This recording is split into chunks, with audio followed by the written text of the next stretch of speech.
আসসালামু আলাইকুম ওয়া রাহমাতুল্লাহি ওয়া বারাকাতুহু। আজকে আমরা মহানবী সাল্লাল্লাহু আলাইহি ওয়াসাল্লামের নসিহত সম্পর্কে যে ধারাবাহিক আলোচনা শুনতেছিলাম সেই বিষয়ে একটা হাদিস শুনব। নাজাত লাভের শর্টকাট উপায় কি, মুক্তি বা নাজাত লাভের উপায় কি? আল্লাহ রাসূল অনেক সময় অনেক উপায় বলেছেন। এই হাদিসে আল্লাহ রাসূল দুটো উপায় বলেছেন।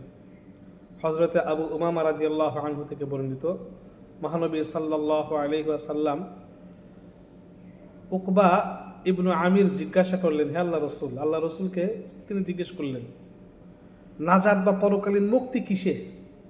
মহানবী সাল্লাল্লাহু আলাইহি সাল্লাম বললেন, আমসিক আলাইকা লিসানাক ওয়ালিয়াসাকা বাইতুকা ওয়াবকি মিন যিকরি খাতিআতিক। দুটা উপায় বলেছেন। তিনি জিজ্ঞেস করেছেন নাজাত বা মুক্তির, পরকালীন মুক্তির উপায় কিসে? আল্লাহ রসুল দুটা কথা বলেছেন এখানে, যে তোমার জিহ্বাকে আটকে রাখো, জিহ্বাটাকে নিয়ন্ত্রণে রাখো। কারণ আমাদের যত গুনাহ সব জিহ্বার মাধ্যমে হয়।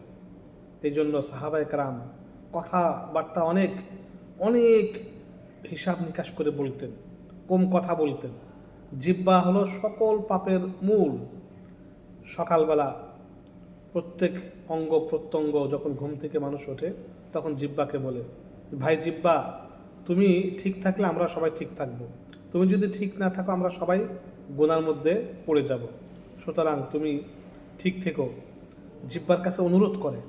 তা জিহ্বা হলো সকল পাপের মূল কেন্দ্রবিন্দু। এই জন্য আল্লাহ রসুল বলেছেন তোমার জিহ্বাকে আটকে রাখো, নিয়ন্ত্রণ রাখো, জিহ্বার দ্বারা যাতে কোনো গুনাহ না হয়, নেক কাজ ছাড়া, নেক কথা ছাড়া কোনো গুনার কথা বের না হয়।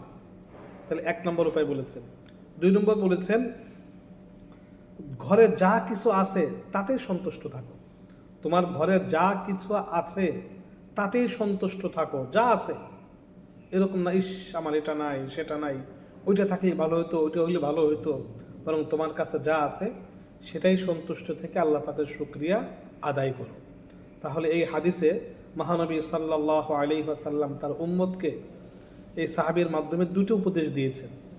যে সাহাবী জিজ্ঞেস করেছেন পরকালীন মুক্তি কিসে?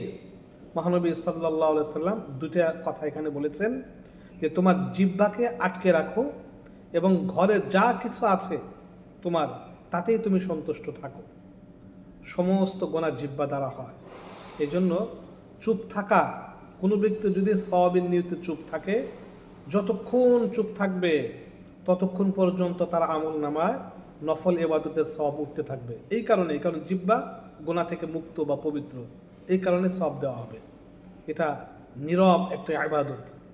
তাই আমরা এই হাদিস থেকে জানলাম আমাদের জিহ্বাকে নিয়ন্ত্রণ করা, আটকে রাখা গুনাহ থেকে, এবং আমাদের ঘরে যা আছে তাতেই সন্তুষ্ট থাকা।